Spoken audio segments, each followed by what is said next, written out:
आले तुमच्याकडे आले सोशल मीडियाची पोस्ट आलेली पोस्ट आली असेल. सोशल मीडियाची पोस्ट आलेली केलंय त्यांनी. धर्मेंद्र प्रधानांनी पत्र त्यांचं सार्वजनिक केलंय. हां ते आलेलं आहे सगळीकडे. आलं तुम्ही सोशल मीडिया पोस्ट आलेली आहे. फेसबुक आणि ट्विटर आलं.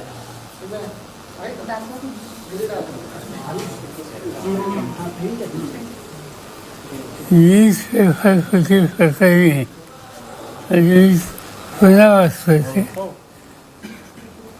दिल्लीमध्ये जंतर मंतरवर सलग 28 दिवस तरुणांनी दिलेला लढा आणि दाखवलेली जिद्द ही कौतुकास्पद आहे.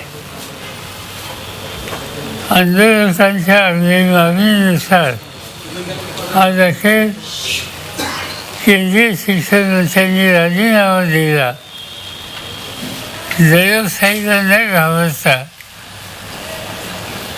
अन्यायाविरुद्ध ठामपणाने उभं राहून सरकारला नैतिक जबाबदारी स्वीकारायला भाग पाडणारा हा लढा लोकशाहीच्या ताकदीचं प्रतीक आहे. हा देशातील युवाशक्तीच्या एकजुटीचा मोठा विजय आहे. तसंच विविध विरोधी पक्षातील प्रमुख नेत्यांनी ज्या पद्धतीनं देशातील युवकांना नैतिक आणि संसदीय फायदा दिलं त्याबद्दल विरोधी पक्षातील सर्व खासदारांचं मी आभार मानतो. देशातील लोकशाहीनं कास टाकली आहे आणि त्याचं श्रेय देशातील युवा पिढीला जातं हे निश्चित नमूद करावं वाटतं. हे माझं स्टेटमेंट ऑलरेडी केलेलं. एक तर हे जे काही चाललेलं होतं पेपर फुल हे निवड एखाद दुसऱ्याची भाव नसते. अनेक विद्यार्थ्यांचं आयुष्यावर त्याचे विशेष परिणाम होत होते आणि आनंद हा आहे की संयमानं आणि शांततेनं युवा पिढीनं आपल्या भावना देशाच्या नेतृत्वाच्या समोर मांडल्या आणि त्याला यश आलं. आज त्यांच्या 2-3 राऊंड झाले असत्या की स्वतः प्रधानमंत्र्यांना भेटतो, त्यांना विनंती केली की लोकशाहीमध्ये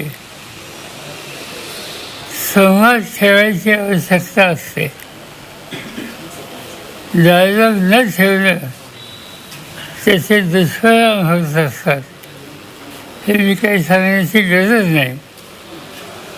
तुम्ही हा डायलॉग सुरू केला पाहिजे. एक तर राजीनामा दिला पाहिजे किंवा डायलॉग करून काय म्हणणं त्यांचं आहे ते ऐकून घेतलं पाहिजे. आणि त्यासाठी तुम्ही केंद्रीय मंत्रिमंडळाचे तुमचे 2-3 कलिग्स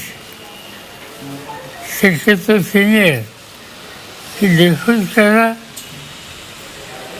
अभिजित आणि त्यांचे सहकारी आहेत त्यांच्याशी आम्ही बोलणं केलेलं आहे. त्यांना आम्ही सांगितलेलं आहे की सरकार तुमच्याशी सुसंवाद ठेवायला तयार असेल तर बोलायचं नाही असा हट्ट करू नका. आणि सुदैवानं त्यांची बोलायची तयारी होती हास्याला होता. आणि त्यामुळं हे जे काही बोलणं झालं नरेंद्र मोदींचं त्यांच्याशी माझं, त्याचा परिणाम मला दिसला.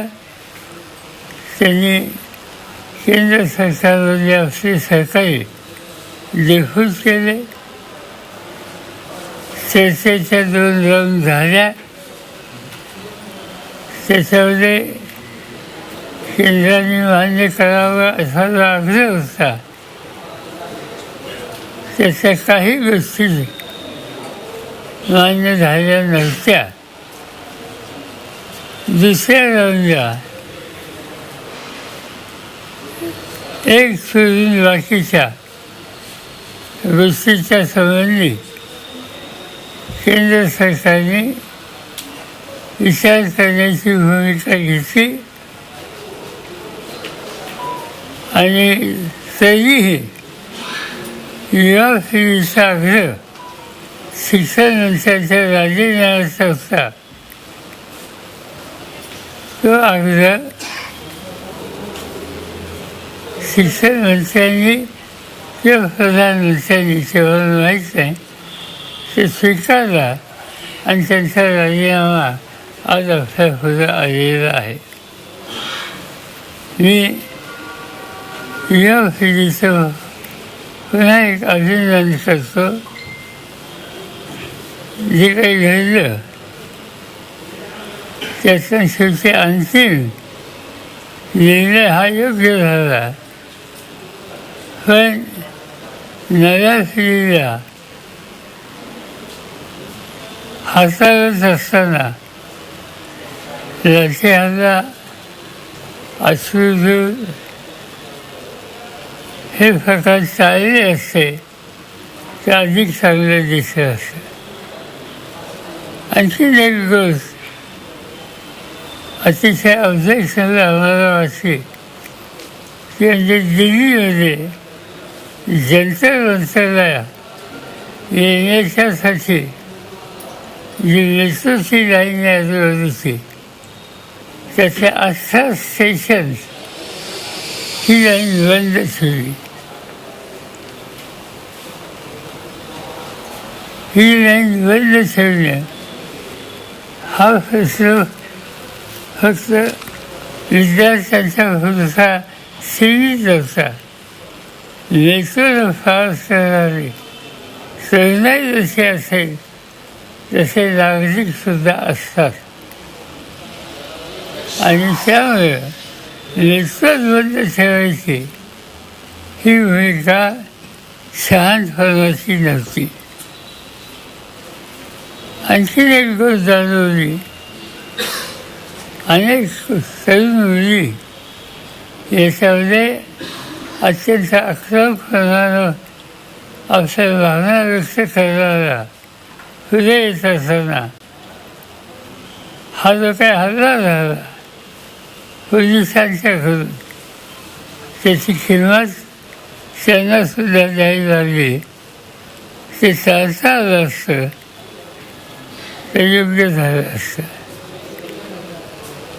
आणखीन एक गोष्ट की हे आंदोलन जंतर मंतरपुरतं सीमित राहिलेलं नाही. हे आंदोलन देशात आणि देशाच्या बाहेर गेलं.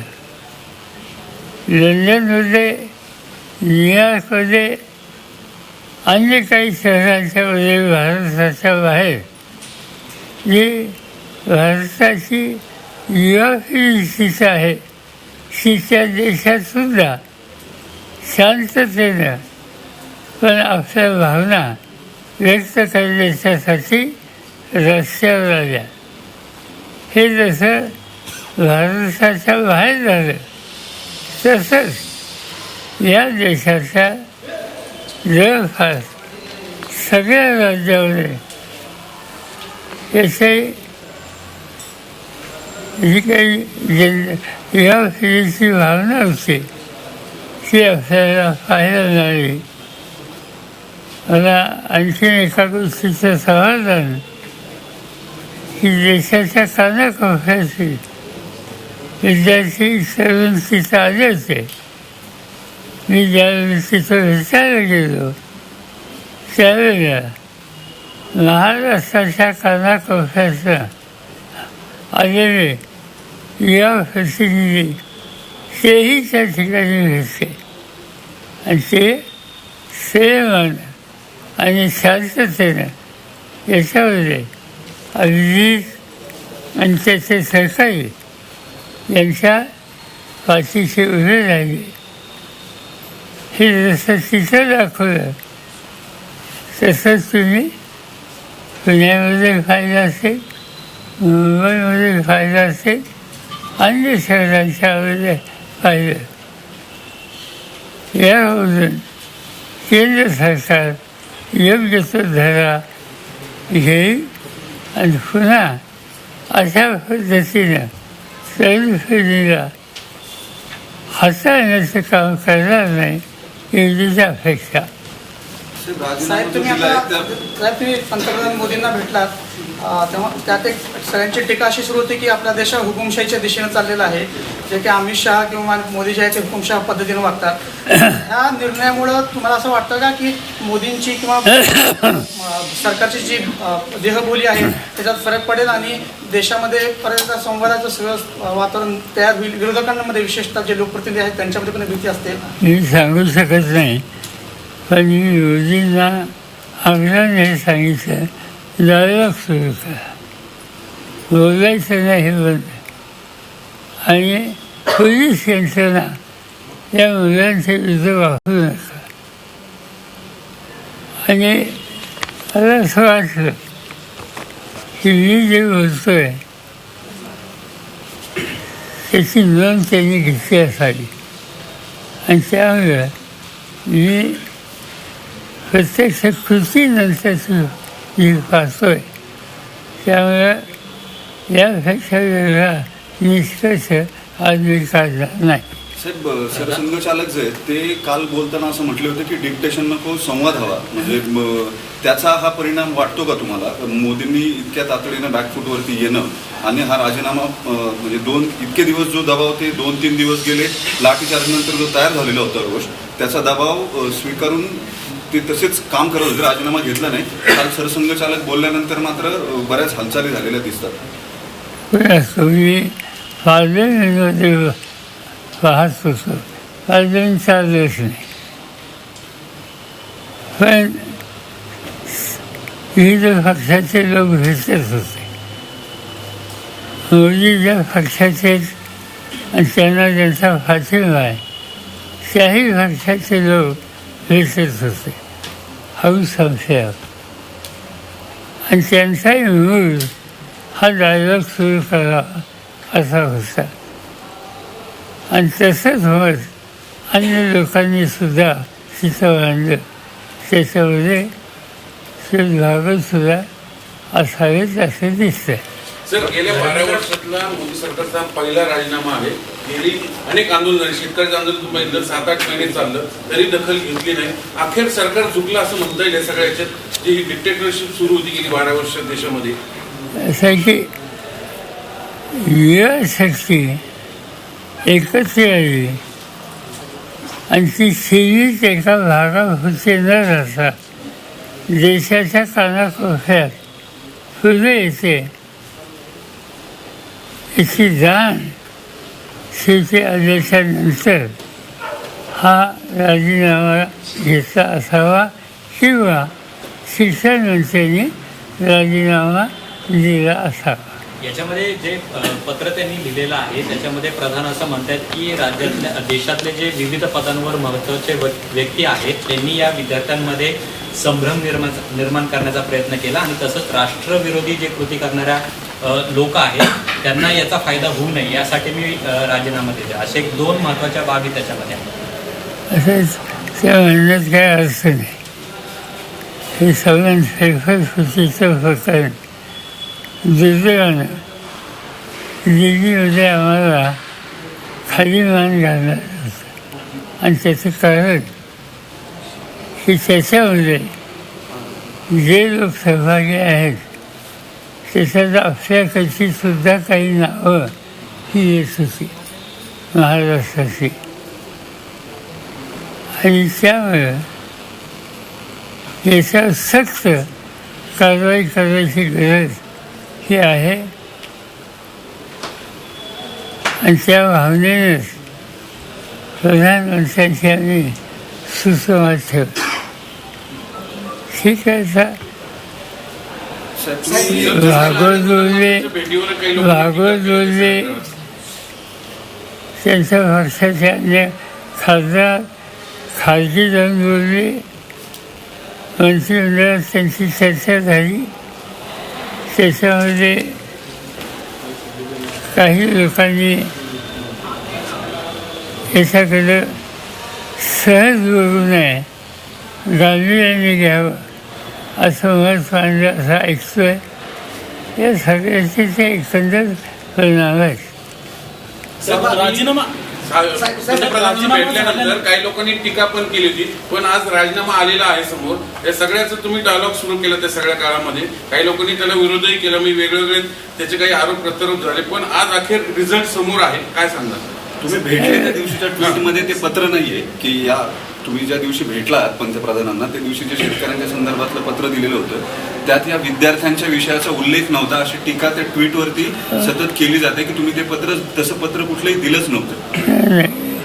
असं चर्चेशीच होतं. मी शेतकऱ्यांचं दिलं तर तो वेगळा विषय, पण विद्यार्थ्यांचं पत्र काय द्यायचं, डायलॉग सुरू करा, हा आग्रह करायचा आणि तो केला आम्ही. तुम्ही मोदींना भेटल्यानंतर एक विरोधकांमध्ये थोडीशी अस्वस्थता निर्माण झाली की पवारसाहेब मोदींना मदत करतात का म्हणून. तर ही चर्चा फार सुरू झाली मग, आणि तुम्ही म्हणता असं डायलॉग सुरू झाला आणि मग आज शिक्षण निर्णय काय रिझल्ट निर्णय काय नाही, पण तुमचे जे विरोधक तुमच्यासोबत आहेत अस्वस्थ झाली आहेत, वेगवेगळे लोक आहेत. राजीनामा झाल्यानंतर अभिजित दिपकेने आता मागणी केलेली आहे की यामध्ये ज्या मुलांनी आत्महत्या केलेली आहे त्यांच्या घरच्यांना आर्थिक मदत आणि मुलांवर जे गुन्हे दाखल झालेले आहेत ते सरकारने मागे घेतले पाहिजे. ते मुद्दे आहेत आणि मी सांगू शकत नाही, पण माझी माहिती अशी आहे की 3 मुद्दे होते शेवटी.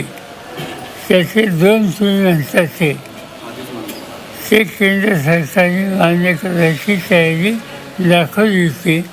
राजीनामा या विषयावर त्यांची भूमिका अत्यंत कठोर होती. साहेब मोदी ज्या ज्यावेळेस अडचणी देतात त्या त्यावेळेस पवारसाहेब त्यांना मदत करतात किंवा त्यांच्या मदतीला जातात. असा एक टीकेचा सूर राजकीय वर्तुळात पुन्हा एकदा निर्माण झाला. प्रश्न असा आहे, प्रश्न सुचायला मदत झाली का नाही. सर, या सगळ्या प्रकारामुळं केंद्र सरकारच्या कार्यशैलीमध्ये काही फरक पडेल असं तुम्हाला वाटतं का? काही सांगता येत नाही. अशी भूमिका मला वारंवार बजावावी लागेल का मग? केंद्र सरकारच्या जर कार्यपद्धतीमध्ये बदल होणार नसेल, जर सरकार वारंवार अडचणीत असेल आणि देशात असा उद्रेक होणार असेल तर तुम्हाला अशी मदत करण्याची संधी वारंवार मिळेल असं वाटतं का मग तुम्हाला? किंवा त्यांनी वारंवार असे निकाल घ्यावे म्हणजे त्याच्यानंतर निकाल घ्यायचे अधिकार आम्हाला लोकांच्याकडे. साहेब मोदींनी भाषण केलं होतं ना साहेब, तुमचं जे काही विश्लेषण आहे म्हणजे विरोधी पक्ष लढत होते पण एक सरकारबद्दल खूप अशी भीती होती, कारवाया होत होत्या वेगवेगळ्या यंत्रणांकडून. नवी पिढी याला सगळ्याला न घाबरता जी मैदानात उतरली, तर तुम्ही कसं या सगळ्याकडे बघता? एका बाजूला हे विरोधी पक्ष आहेत आणि एका बाजूला ही नवी पिढी. माझं जे काही बोलणं अभिजित आणि त्यांच्याशी झालं, मला मी कन्व्हिन्स झालो की ही मुलं त्यांच्या मागण्या पदर फाडल्याशिवाय स्वस्त बसणार नाही. विरोधी पक्षांना एक मोठं याच्यातून बूस्ट मिळालंय असं वाटतं तुम्हाला या सगळ्यांमध्ये? प्रश्न असा नाही, प्रश्न सरकारला याचं अक्कल शिकायची संधी. राजनाथ सिंग काही दिवसांपूर्वी असं म्हटले होते, की हे मोदींचे सरकार आहे, या सरकारमध्ये मंत्र्यांचे राजीनामे होत नसतात. आता या राजीनाम्यानंतर तुम्ही काय सांगाल? हे सरकार इतके दिवस ज्या इगोनं आणि अहम भावनेनं वागत होतं आणि त्याचे दुष्परिणाम हे लक्षात आल्यावरती आता तरी ते 2 पावलं मागे येतील का? आणि एकूण व्यवस्थेवरती जो दबाव आणलाय तो कमी होईल का? राजीनामा घेणार नाही हे मलाही सांगितलं होतं आणि त्याची ती भूमिका होती. ते शेवटी घेतला. याचा अर्थ जनपक्ष काय असतो याची नोंद त्यांनी घेतली. साहेब सरकार चुकलं असं म्हणायचं का साहेब त्याच्यात? मोदींचं एक भाषण आपल्याला आठवत असेल की मी राजकारणात पवार साहेबांचा हात धरून आलोय. आत्ता जो भेटीचा फोटो होता ना, बोट धरून आलोय. आत्ता जो भेटीचा फोटो होता त्यात तुमचा हात त्याने धरला होता. शेवटी पवारांनाच हात द्यावा लागला असं वाटतंय, कारण तुम्ही आता म्हणतात की ते राजीनामा घेणार नव्हते असं म्हणत होते. नको. बोटावरून हातावर आले, बोटावरून हातावर आले तर